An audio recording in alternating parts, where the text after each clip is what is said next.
আসসালামু আলাইকুম এভরিওয়ান। আশা করি সবাই ভালো আছেন। আল্লাহর রহমতে আমিও ভালো আছি। আজকে আমি আপনাদের সাথে শেয়ার করব দারুণ একটি ইউনিক রেসিপি। এই যে দেখতে পাচ্ছেন এখানে লোটে শুটকি। লোটে শুটকিগুলোকে আমি ভালো করে ধুয়ে পরিষ্কার করে এবার গরম পানিতে ফুটাতে দিয়েছি। দেখুন আমি কিন্তু এখানে গরম পানিতে একদম কোনো কিছু আর দেইনি, শুধু ফ্রেশ পানিতেই ফুটিয়ে সিদ্ধ করে নিব। এই যে বলক উঠে গিয়েছে। আজকের এই রান্নাটা কিন্তু ভর্তা বানাবো লোটে শুটকির। আমি কিভাবে মাখানো ছাড়া বা বাটাবাটির ঝামেলা ছাড়াই খুব সহজেই ভর্তা বানাই আপনাদের সাথে শেয়ার করি। এটি কিন্তু ব্যাচেলর বা প্রবাসীদের জন্য খুবই সহজ রেসিপি। এরা কিন্তু এভাবেও ভর্তা করে খেতে পারেন এবং নতুন রাঁধুনি বা যারা শুটকি লাভার তারাও কিন্তু এইভাবে খুব সহজেই ভর্তা বানিয়ে নিতে পারেন টমেটো দিয়ে। আজকের এই ভর্তাটা কিন্তু খুবই অসাধারণ। আমি ওই শুটকিগুলোকে ভালো করে ধুয়ে কিন্তু আবারও নিয়েছি গরম পানিতে ফুটানোর পর। এবার আমি চুলায় দিয়ে দিলাম তেল, তারপরে দিয়েছি পেঁয়াজ আর কিছু একটা কাঁচামরিচ কুচো করে দিয়েছি আর একটা লম্বা লম্বা করে চিড়ে দিয়েছি।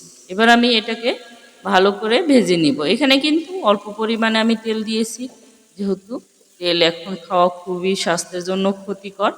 তাই ভাবলাম আজকে অল্প তেলেই আমি রান্না করব। আমি সবসময় চেষ্টা করি একটু তেল কম খেতে, কারণ ডাক্তাররা সবসময় বলে তেল চর্বি একটু কম খেতে। তাই অল্প পরিমাণেই তেল দিয়ে দিয়েছি, আমি বেশি তেল দিব না। আর এখন আমি দিয়ে দিলাম সেই লোটে শুটকিগুলো। এটাকে আমি আর একটু ভেজে নিচ্ছি। এখানে কিন্তু তেল দেখুন পেঁয়াজ ভাজা হওয়ার পরে তেল ছেড়ে দিয়েছে। আর আমি দিয়ে দিলাম লবণ আর হলুদের গুঁড়ো, সামান্য মরিচের গুঁড়ো। আমি যেহেতু কাঁচামরিচ ব্যবহার করছি তাই অল্প পরিমাণে মরিচের গুঁড়ো দিয়েছি। তারপরে দিয়ে দিলাম জিরা বাটা আর আদা রসুন বাটা। এবার আমি ভালো করে এটা কষিয়ে নিব। আজকের রান্নাতে কিন্তু কোনো পানি ব্যবহার করব না। পানি ছাড়াই আমি কিভাবে এই ভর্তাটা করলাম দেখুন। এই যে আমি ভালো করে কষিয়ে নেব যাতে আদা রসুন কাঁচা ফ্লেভারটা না থাকে। এই জন্য একটু সময় নিয়ে একটু ভালো করে কষিয়ে নিতে হবে। এই যে দেখুন শুটকিগুলো কিন্তু আগেই সিদ্ধ করে আমি নরম করে নিয়েছি, এখানে বেশি সময় লাগবে না। আমি একটু তারপরেও খুন্তির সাহায্যে চেপে চেপে বড় বড় পিসগুলোকে ভেঙে দিচ্ছি, কারণ এটি বেশি আস্তে আস্তে থাকলে মুখে লাগলে শুটকির একটা ফ্লেভার আছে, সেটা মুখে লাগতে পারে।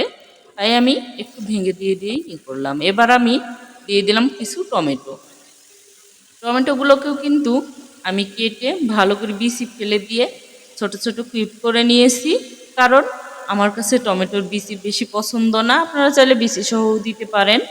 আমি এখানে বিচি ফেলে দিয়েই রান্না করি, আমার বিচিতে বেশি ভালো লাগে না, তাই আমি বিচিটাই ফেলে দিই সব সময়। দিয়ে ভালো করে মিশিয়ে এবার ঢাকনা দিয়ে সিদ্ধ হতে দেব। চুলার আঁচ কিন্তু মিডিয়াম টু লো হিটেই এটি রান্নাটা হবে। যেহেতু আমি কোনো পানি ব্যবহার করব না, তাই এই টমেটোতেই যে পানি ছাড়বে সেটাতেই এর রান্না হয়ে যাবে। আর এখন দিয়ে দিচ্ছি কিছু আস্তে আস্তে রসুনের কোয়া।